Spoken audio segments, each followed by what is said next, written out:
Ainda na demonstração das propriedades básicas relacionadas a CSS Grid, vamos agora a alinhamento de conteúdo, que na maioria das vezes pode ser não tão comum assim, mas, dependendo do caso, pode ser que você precise usar. Antes disso, só rapidamente aqui, das últimas aulas, você entendeu que o grid ocupa, por padrão, o tamanho total de onde ele se encontra, certo? Aqui, por exemplo, se não estivéssemos especificando o grid auto rows e esse elemento tivesse um height de toda a altura, ele, logicamente, ocuparia todo o espaço em tela. Isso ficou claro, certo?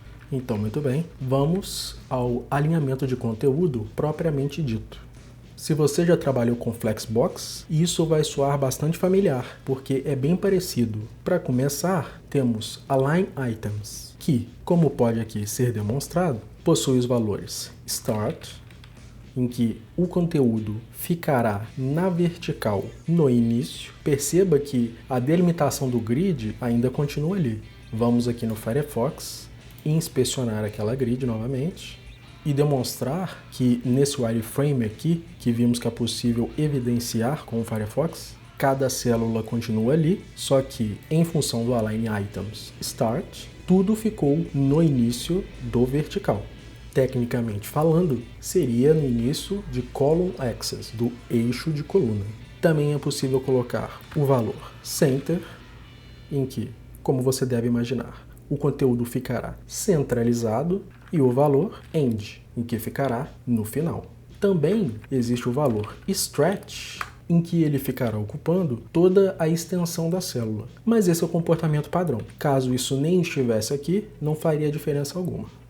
Também existe o Justify Items, em que, por padrão, tem seu valor Stretch, mas, tal como o que foi visto anteriormente, tem aqui o Start, que no outro eixo ele ficará no início, o Center, em que ele ficará no meio, e o End, o conteúdo alinhado no final deste eixo. Tal como em Flexbox, é possível se valer das duas propriedades, caso seja preciso. Então aqui com Align Items, se colocássemos Start, ficou no eixo horizontal no fim e no eixo vertical no início, poderíamos colocar Center, poderíamos colocar End também.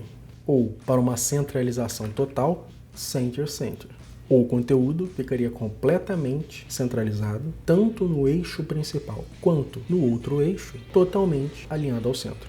Retirando aqui essas duas propriedades, voltamos ao que era antes e agora podemos ver Align Self.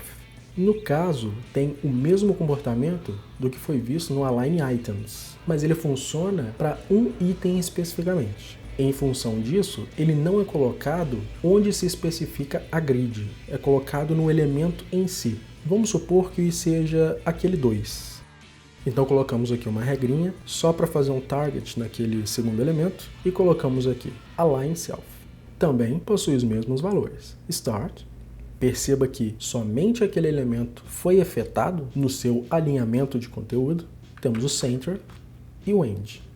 Tal como Justify Items, temos também Justify Self, com os mesmos valores dessa propriedade, que seria Start. Perceba que, por estar usando em conjunto com Align Self End, o Justify Self Start ficou ali. Só para aparecer melhor, vamos comentar rapidamente aqui o Align Self. Temos também o Center e, como foi visto, o End. Da igual maneira, caso seja preciso e como se viu, também é possível utilizar as duas propriedades em conjunto. Bastaria usar Align Self Center, Justify Self Center. Com isso, com essas propriedades, Align Self, Justify Self, Align Items e Justify Items, é possível alinhar conteúdo em células ao se trabalhar com CSS Grid.